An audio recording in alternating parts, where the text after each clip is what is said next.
It's horchata adjacent. Yeah. Maybe this is where the controversy Yeah, is. really. Like I'm taking issue with this. It's probably The non-rice horchata. yeah, exactly.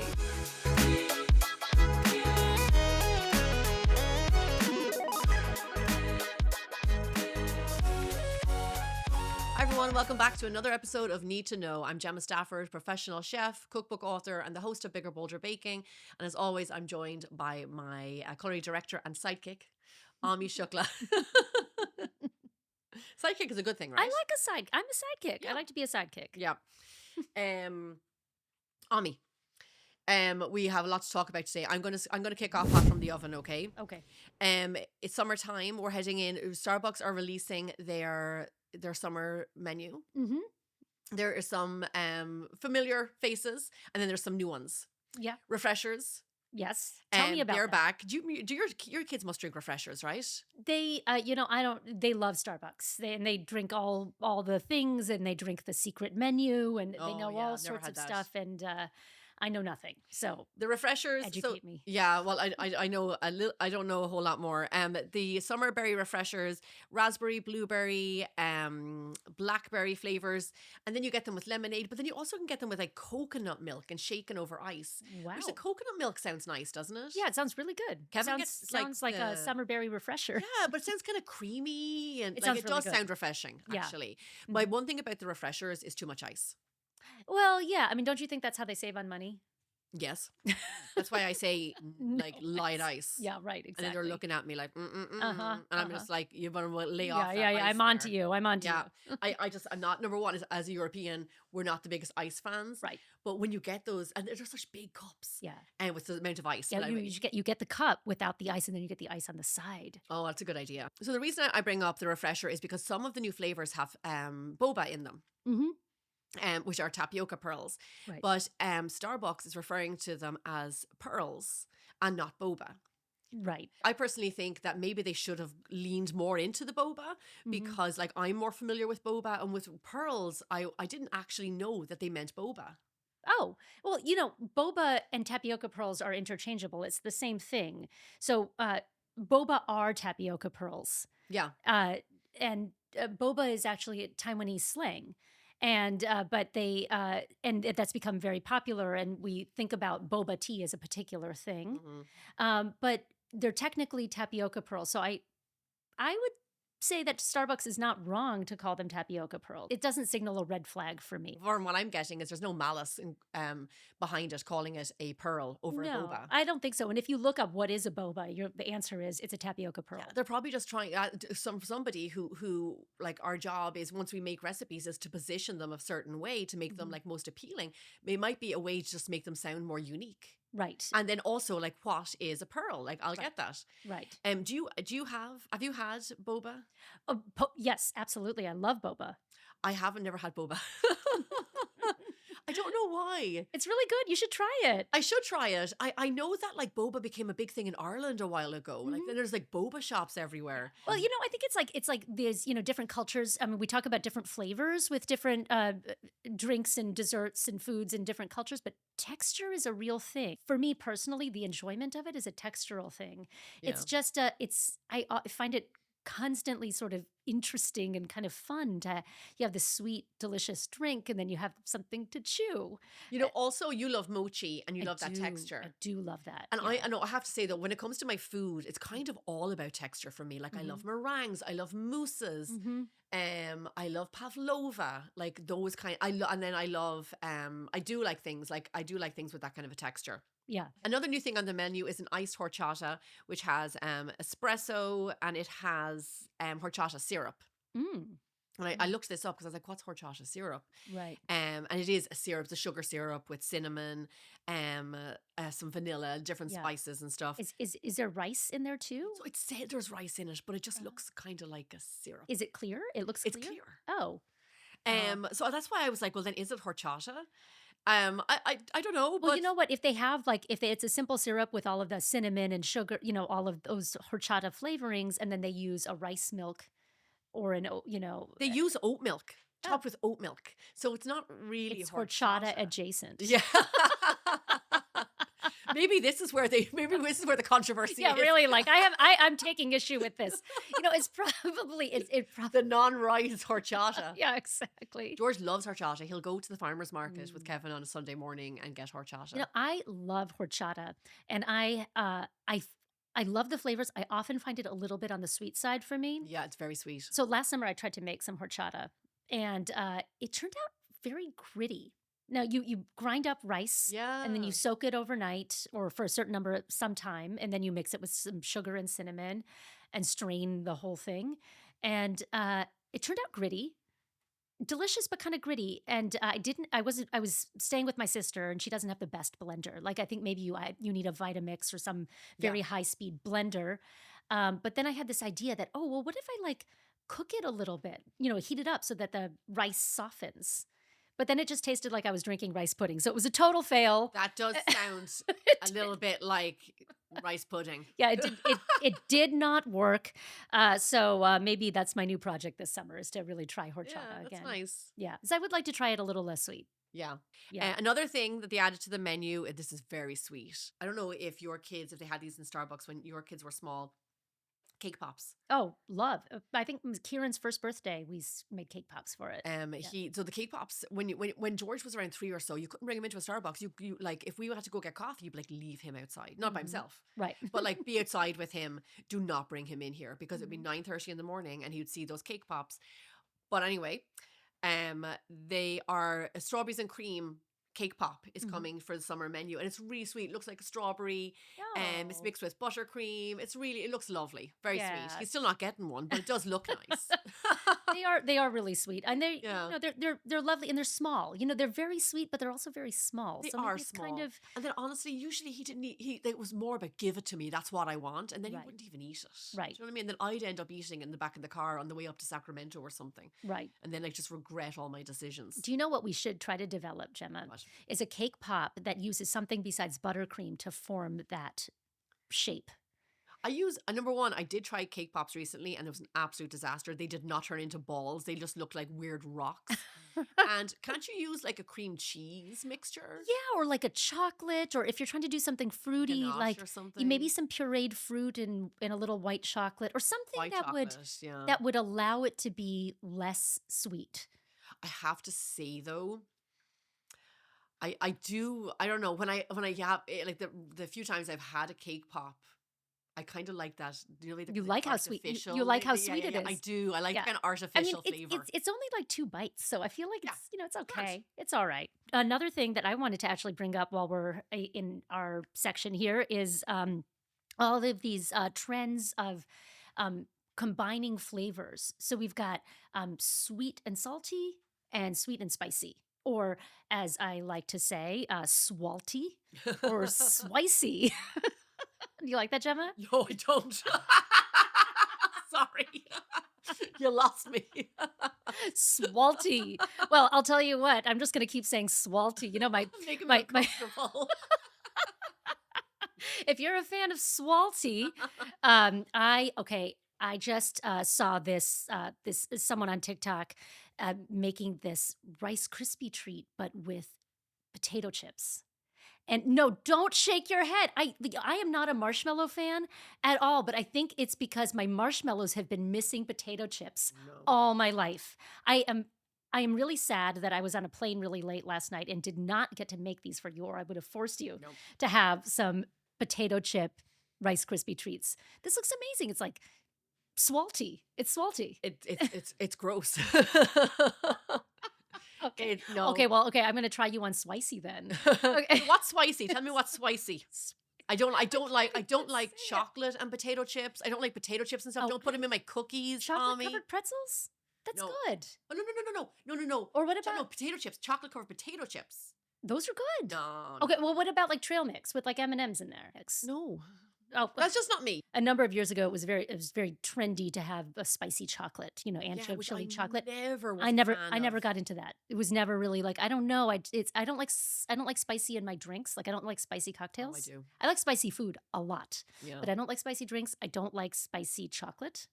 Because it's so random. It's like, wow, I wasn't expecting. Well, you weren't expecting it. Yeah, I don't know. I think I for whatever reason it doesn't work for me. But People do love it. Someone had just recently posted about a Walmart serving hot honey cheesecake Mm-hmm. and pineapple mango tahine cheesecake. Mm-hmm. Do you know what tahine is? I do. For anyone who doesn't know, it's like a chili lime seasoning, basically. Dry mix. Yeah. And you put it on fruit.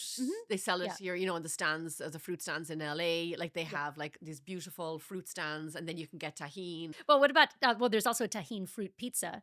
I think tahine and No. I have, listen to me. Talk like 28 million views on this video, and we're going to put it in the show notes. This video of this man making a cookie dough pizza with a cream cheese.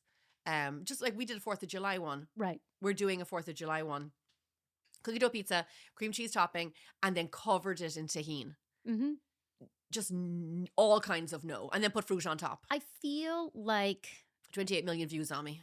I mean, I would try it. I think I would try it over the hot honey cheesecake. Like if somebody was like, you got to try one of these things, a hot honey cheesecake, the tahine cheesecake, or the tahine fruit pizza, because I do think tahine and fruit is nice. Like I personally would not reach for tahine if I'm eating some mangoes. I would just eat the mangoes. Yeah.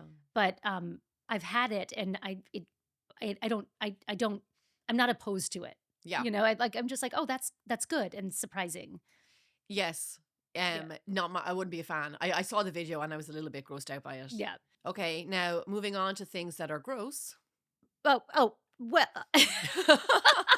Wait a minute. Am I supposed to? We're just going down the list here. Wine and ice cream. This I'm very curious about. Wine and ice cream. I mean, I've never even heard of such a thing. I looked into it to think, like, is this something that the Italians did that we never knew about? Like, having sambuca, after your dinner, or like something kind of fancy. Right. And I was like, but it's not. It actually just literally is a 2025 like viral sensation of people having wine poured over vanilla ice cream.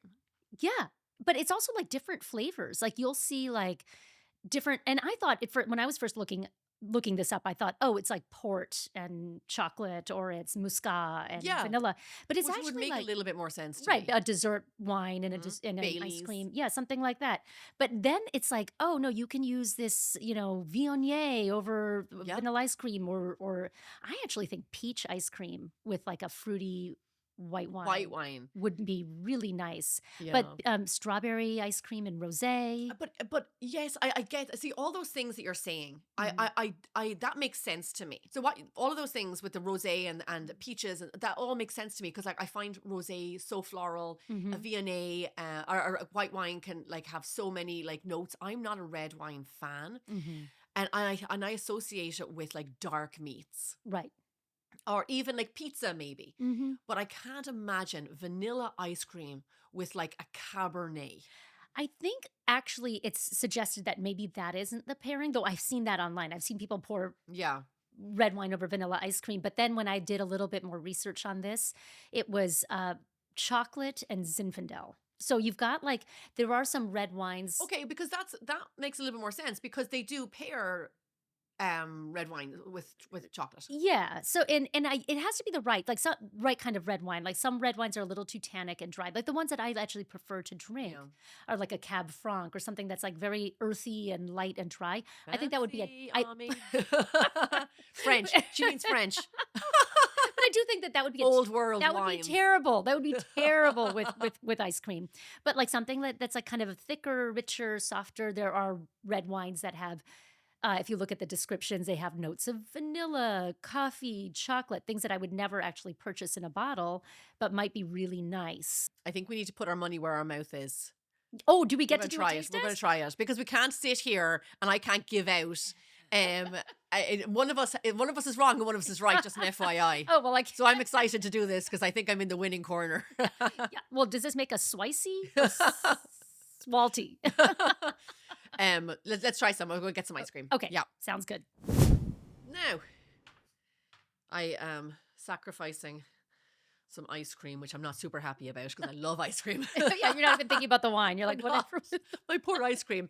Oh, Okay. we're gonna do red. Yeah. Yeah. Is that what you're supposed to do? Yeah, Yeah, sure. that's what she did in the video. So Nadine Jarbo, who I think was the one who, this is why the video that we're going to share actually in the show notes is she was Oh, right. Yeah, she does. Right. Yeah. she did red wine and white ice and vanilla ice cream, but she did bananas and strawberries. Right. She put fruit on top. Which Yeah. just, when I saw the bananas, I was like, no dice, lady.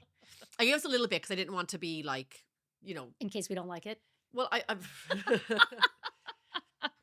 Don't want to waste all if you that told wine. me it was like, Gem, this is what they do in Italy, I'd be like, oh, that's so fancy.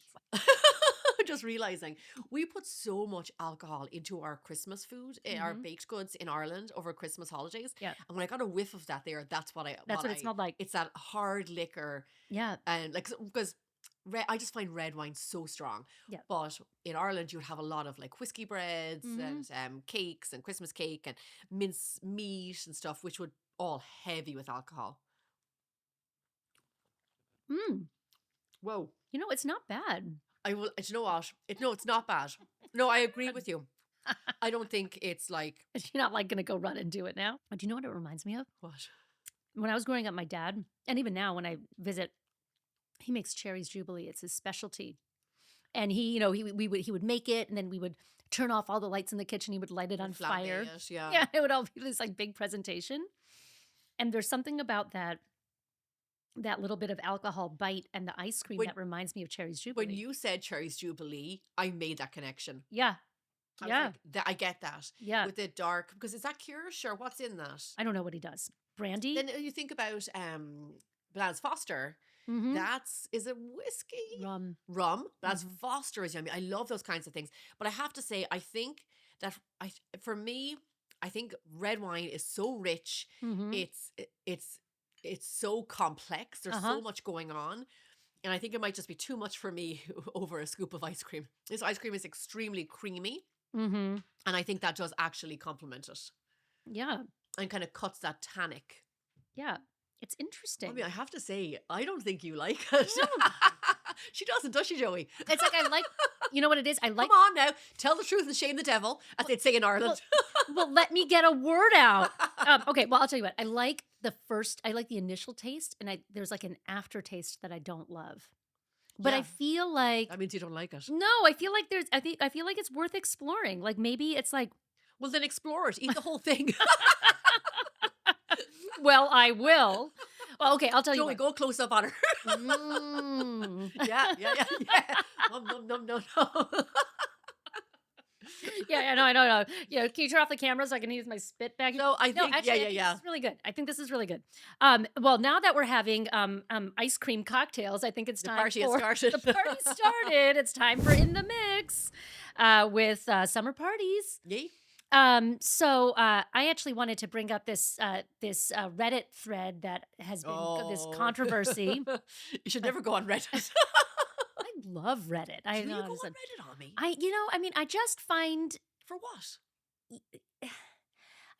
Okay, I'm gonna say that I know that you should not believe everything you see online. Yes.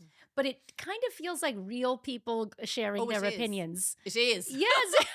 But that's what's wrong with it. Well, yes, but if you're interested in something and you just kind of want to know what people have to say, you don't know who these people are. It's all sort of anonymous. But I find it sort of interesting. So anyway, there's this controversy. It's am I the a-hole? And what it started out because this person was invited to go to a potluck party. She was coming straight from work and wasn't going to have time to bring anything for the potluck, and spoke to the host, who said, "Don't worry about it. We just want you to come here. Please just come and join. Don't worry about bringing anything." And then they had a lovely event, and at the end of the event, the host said to the crowd, "This was so great. Everybody brought such wonderful things, except for one person who didn't bring anything." And so the person who was writing in felt called out. They felt mortified, and they tried to laugh it off and go on with the party. But I think she ended up feeling like, well, was I in the wrong for coming empty-handed, even though the host specifically told me not to worry about it? Yeah. What do you think? Oh, I have so many feelings about this. She was called out. It was Yes. super passive aggressive Yes. because and we're going to put the article in the show notes. You can read what went on Reddit, and then you can go down the rabbit hole of all the comments. Because she was coming from work and she was rushing, and she explained that she kind of gave her a pass, so she was able to show up, without like a dish. I I think it's such a nasty thing to do. I have to As a say, host. as a host, Yeah. absolutely. Mm-hmm. It didn't seem genuine. And then why did you? It doesn't seem, that's not a good friend. That is just not a good friend. Um, the thing I'm a bit funny about potlucks. Mm-hmm. I like them. So in Ireland, that's not a thing. So I never really. When you went to somebody's house, you didn't show up with a dish. Like maybe you did, but the idea of a potluck where you go to someone's house and like everybody brings a dish to feed everybody like the host will do a few dishes, but the majority of food is also still coming from everybody else. I always found that kind of hard to get my head around, because in Ireland, when you host, and you and I are definitely both, we're feeders and we're hosters, and we put on all the things. I always ask people for wine, or like, yeah, wine, or if you drink whatever.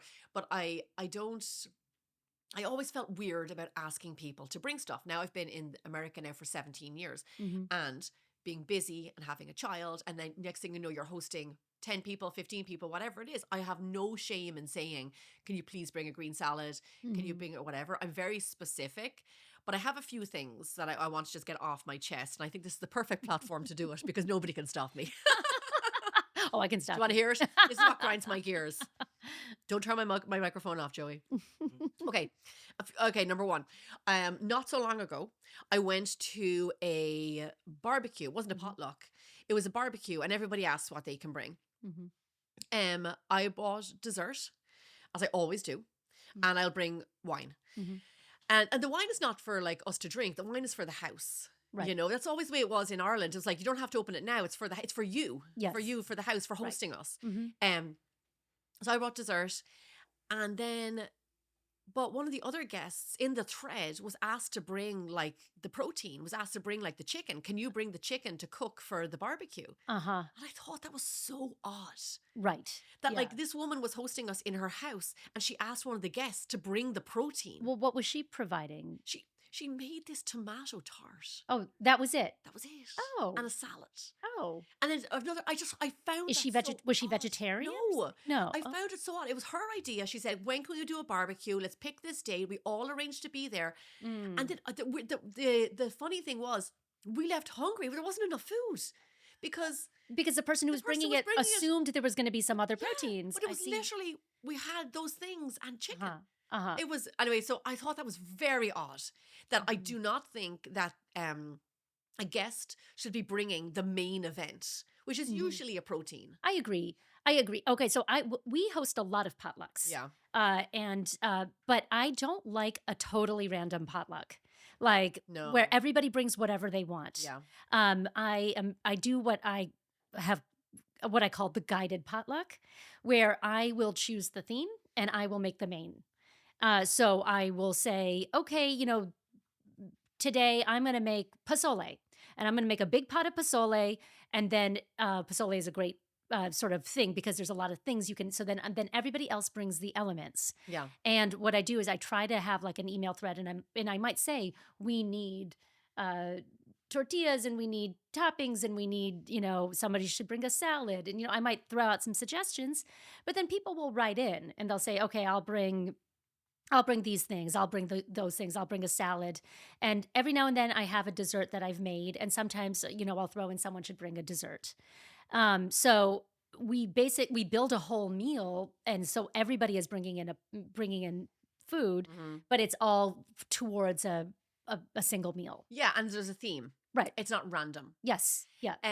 So you want to hear another? So that makes sense. Yeah. And those are lovely. I do like potlucks a lot. I like the idea. I like the idea of everybody helping out. Right. Especially when somebody has gone to the trouble of hosting, because you have to get your house ready. Right. Takes a lot of work. You have to put your house back together afterwards. And And I do like the idea of it being communal. The one thing when I'm asked to bring dessert, I'll often, they'll say to me, can you be the one who brings dessert? And I'll be like, no problem. Dessert's covered. Like, I'll bring dessert. That's not an issue.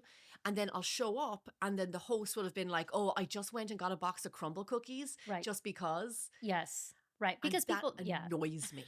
It 'Cause annoys me. yeah.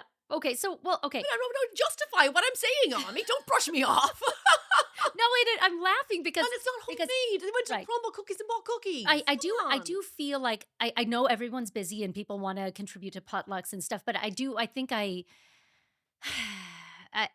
want to be careful when I say this, but I'll say it this way. I prefer it when people bring things that they made themselves versus going to a store and buying things. I think agree it's with you. I think it's lovely. I definitely agree with you. You know, I love to see what people made an effort to think about and make. I agree with you. I that annoys me. So when people ask me now to bring something, and I'm not trying to like be controlling. Can you just tell me? I can bring you a ton of stuff, or I can bring you 12 cookies. Tell me how much stuff to bring, so when I leave, there's not like 40 cookies sitting on a tray. Right. Speaking of potlucks, have you heard of? Did you see this video? It was about a pastry potluck. No. Okay, somebody did this thing where they, I think there was a bunch of chefs, maybe up in San Francisco area, pastry chefs, and they all got together and brought these gorgeous pastries, and they sat in a park and shared all these beautiful pastries, and that was their potluck party. Oh, lovely. It was a pastry potluck. That's lovely. Which looked so lovely, and I thought, well, wouldn't that be kind of a fun thing to do for a brunch or something if you were hosting like a fun brunch, is like to have everybody bring like a fun, or even a dessert party or something where everybody gets to do the fun thing. Yeah. So that you're like, okay, like, you know, like we're maybe when George is a little older, so you can do this when it's not super, like everyone come over at 8 and we're gonna have a dessert potluck. And everyone bring their favorite dessert. I feel like something like that would be really fun and different and unexpected. That's nice. I would like that. And pastries are so special because you're not going out and getting a croissant every day. Right, exactly. Yeah. All right, so Gemma, let's end on a positive note. Yes. So Memorial Day's coming up. Yes. There's barbecues and outdoor parties and stuff. So if you are going to a Memorial Day potluck or just a beginning of the summer potluck, I don't think anybody's inviting me to a potluck, but anyway, go ahead. So what are some great crowd pleasing desserts that you can bring if you're bringing a dessert, or savory bakes or anything to a summery potluck? So funny enough, summer is a busy time for us on the website on biggerbolderbaking.com because we have a lot of kind of like, crowd pleasing, like shareable, like desserts. Some of them that are really big are like pineapple upside down cake, which is a tray bake that we talked about, cobblers and crisps. Even though I know that they, often served hot. Sometimes they're done on the barbecue, and they don't also have to be like hot from the oven. Like they're still always delicious. Brownies. I have a recipe for lemon blondies, Biscoff blondies. Yeah, those were good. And then the coconut jam tart, and like I'd say sheet cakes, like a chocolate sheet cake. Like how can you go wrong? The one thing I like about sheet cakes is that people serve themselves. And then I will tell you this one thing that we made last summer. I don't know if you remember this one, but it was one of my favorite from the whole season, was the s'mores bars. So it was, for those of you who haven't seen, if you go to my website, there's s'mores bars, and it's homemade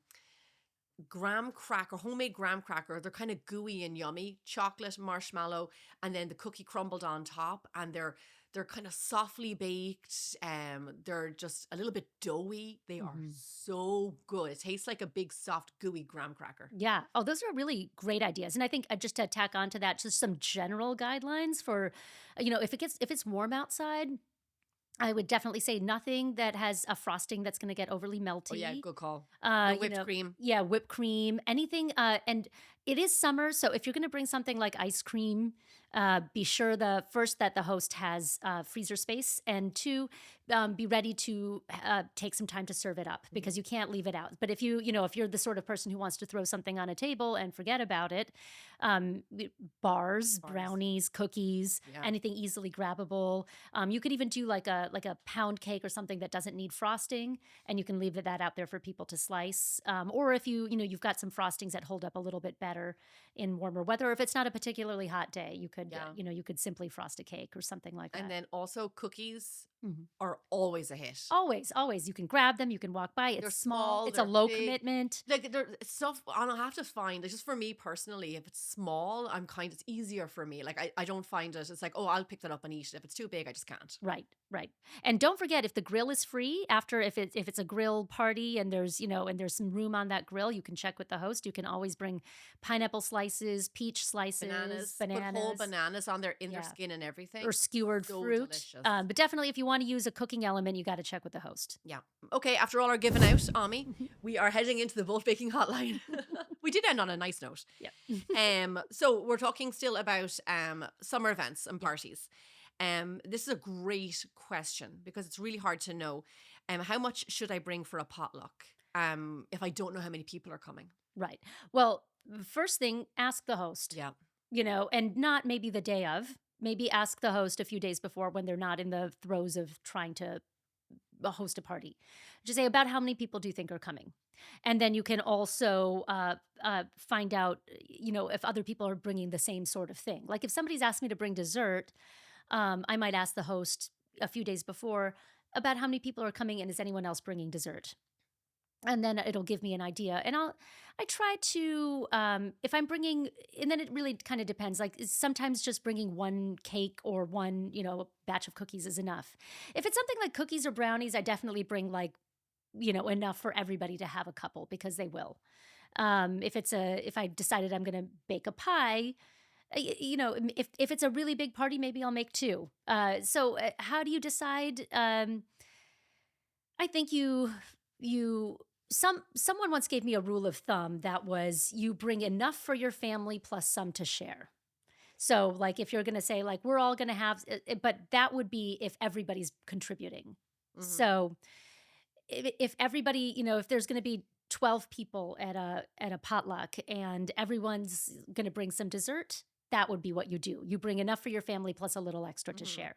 And then you have kind of enough to go around. If you're the only one bringing, then you bring enough for the number of people which you've confirmed Yeah, with. I have to say, I like your answer. Mhm. Like to not have to like wonder, Mhm. ask the host. Just Yeah. ask them and Yeah. then there's less confusion and then there won't be anybody upset because then you'll find out if somebody else is bringing a cheesecake or or whatever it is or your same salad. Right. I think that's a good idea. Hmm. People's feelings won't be hurt. You knew how much people were coming roughly, and you don't have to feed every single person at the party, just so we're all clear, Right. Like Right. you said, it's you guys and then some. Right, exactly. So then, what happens? Here's another question. How do I handle it if I spend hours baking something for a potluck and no one touches it? I love this question because I do you know what? Um, I'm assuming this is a woman. And I'm assuming that she's thinking the way that I think, which is like, how do I handle it? Like mentally, um, when you're leaving the party Hmm. and you see your dish that is left there, and it's such a bummer. And I think one way to like how do you handle it? One way is to get ahead of it. Hmm. Ask how many people are coming. Hmm. Don't bring too much. People, you do not need one for every person there. If there's 30 people coming to the party, you don't need like a cookie per person. People will always bring more. Don't be afraid to ask, is there somebody else bringing cookies? Just I'd say always less. Like when have we ever left a party and every scrap of food is gone? For a potluck, Right. it just never happens. Right. Everybody always brings extra for the fear that they're going to run out. Mhm. So I'd say be conservative and bake a little bit less and maybe spend the time to make something really nice and that'll go down like better. It's something that I struggle with. I hate when I'm leaving somewhere and I see all my and then after the party, I'm assuming it kind of just goes in the bin because the people don't want it in their house. They were left with a whole pile of other stuff too, Right. Right. Well, one of the things that I might do, if I see that I've made a lot of something. I think last year I went to a 4th of July party and I made some Mexican street corn, which wasn't Oh, I baking, love that. but it took me a long time and I made like 5 batches. But I got to the party a little bit late and a lot of people had mostly had their savory stuff. And so it was like, there was like a few, scoops taken and it was mostly this giant pan that wasn't touched. And I was like, oh man, I guess I didn't really need to make as much as I did. But then, when we were all packing up, I just asked everybody, I was like, does anybody want to take any of this home? And, you have to find a way to ask it so that nobody feels pressured. Yeah. I might just say no pressure, but does anybody want to take any of it? So some people might take some stuff. And then the rest, I think you just wrap it up and you just take it home. Yeah. I think that's how you handle it. If you do have feelings about it, I think the right thing to do is to have those feelings at home. I think you just have to kind of check your feelings at the door, don't you? I think it's just you do. I think you do. And this is why we bring the wine. Yeah, right. Exactly. And on that note, back to my ice cream cocktail. Ami's going to finish her cocktail of creamy wine. I mean, is this ice cream or is it a cocktail? I don't know, but you're eating it, whatever it is. Thank you, Ami. You were very entertaining this week. Or at least for me, anyway. Yeah, it just takes a little wine and ice cream, I guess. And that's a wrap for this week. Thank you very much, Ami. I found that highly entertaining. I'd like to see you eat your ice cream cocktail there. Is this the Clean Your Cocktail Club? Yeah, you have to eat it all. Thank you guys for listening. Please like and subscribe wherever you listen to podcasts, and we'll see you back here again really soon. Take care. From HRN and the Bold Baking Network, you are watching the Need to Know Baking Entertainment podcast.